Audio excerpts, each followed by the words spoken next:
Hey, so we're just popping on here very quickly. This is a message for anyone who's going through a really hard time. Maybe it's trauma, maybe it's anxiety, maybe it's whatever. The Lord is with you. The Lord is with you. Even when all you can feel is the pain, the loss, the hurt, the fear, the trauma, the Lord is with you. He's close to the brokenhearted. And he is there. He is there. Even if you can't feel it, he is there. He is in your midst. And I went through something recently. I had a lot stolen from me, like a lot, a lot. And it wasn't just one thing, it was multiple things. And I just want to encourage you that even when it feels like the walls are caving in, maybe it's just fear, regret, loss, trauma, God is still there. And we need to understand, like, he knew that was going to happen before time even began. Um, it, it can be hard. And you need to understand, like, when God was bragging on Job, the enemy came and said, well, things are well with him. And then God allowed him to take Job through tremendous loss, tremendous trauma, tremendous heartbreak. But it was all for the glory of God, and it might not feel like it at the time. And keep in mind, even Job was he was feeling in the pits at one point, like woe unto me, curse the day I was born, like all these things, right? So God understands that we go through emotions. We have this flesh, and when there's severe trauma, God understands that there's an emotional reaction, there's a flesh reaction. Sometimes he just guards us through it, and we have that peace that surpasses all understanding. We don't feel it, but maybe sometimes he allows us to feel it. Maybe sometimes it's our fault if we feel it because we're not really putting our trust and faith in him. Because Jesus said, I've overcome the world. I've overcome the world. You'll have many, many trials, but I've overcome the world. Take heart, be of good cheer.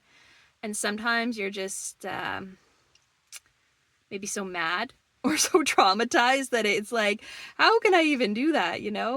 But I think it's important to understand that, like, God allowed all this to happen. He knew before he even made this world what was going to happen. And you might be thinking, yeah, well, you don't know what I've been through, or what about all the really, really horrible things in the world?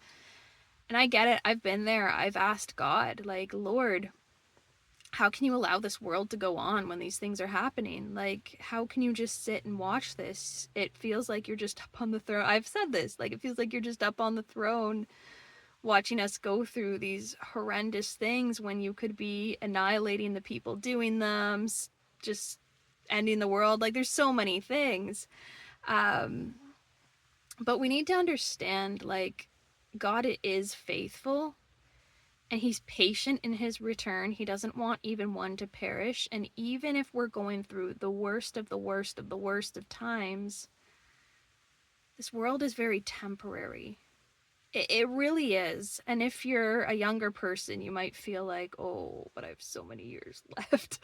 I've been there. I've been there. That's why I'm saying that. But um, it's we need to understand that if we're really living the way God has called us to live, then these things really shouldn't be taking hold of us. And I know that's hard because these days, the culture of the church really isn't that different from the world, if I'm being honest. Not many people are really living what we see in the book of Acts and what we see in the Gospels. Most people are going home and doing day-to-day things, really, again, probably not that different from their neighbors who might not be believers at all. And I think when we fall into that mentality, that's when these worldly mindsets can come in. And I'm not even blaming anybody for that, because it's just kind of the way it is. At the same time, though, should we not be breaking out of that a little bit? Like, and it takes faith. Like, it's not easy. I know it's not easy. Trust me, I've been there. I know it's not easy. But if we really, really, truly believe, then what's the issue? You know what I mean?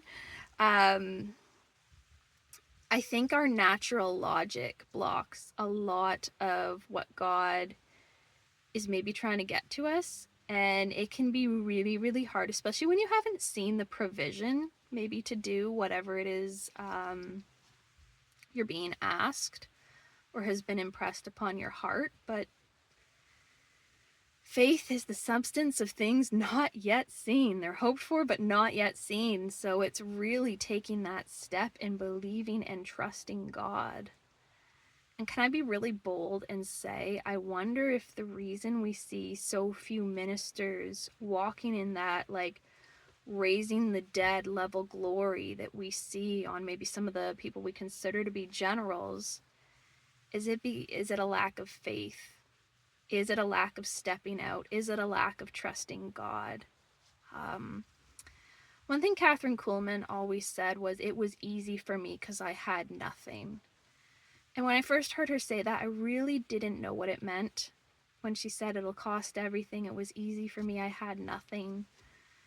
But as time went on, and I asked God to show me, He did. And you know what? It's not easy, especially when no one around you is doing it.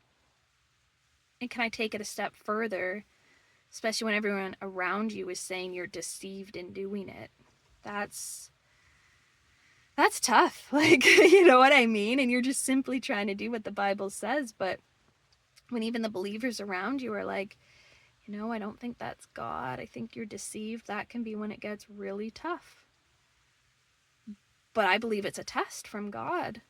Maybe their lack of faith is not from God, but God can use it as a test to test yours. What are you going to do? Are you going to trust your neighbor, or are you going to trust God? And you know, and I get it, you don't want to be deceived, but at the same time there comes a point where you have to just, what do you truly believe God is saying to you? What do you truly believe? And are you going to step out? Are you going to make that move? Again, I know it's not easy. There's a lot of heartbreak and trauma in this world, and the enemy has and will use those things to try to hinder us. But at the same time, where's our faith? Where's our trust? Who are we trusting in? Are we trusting in God, or are we trusting in our own hearts, our own minds, our own souls? Like, who are we believing? And that's what we got to ask ourselves.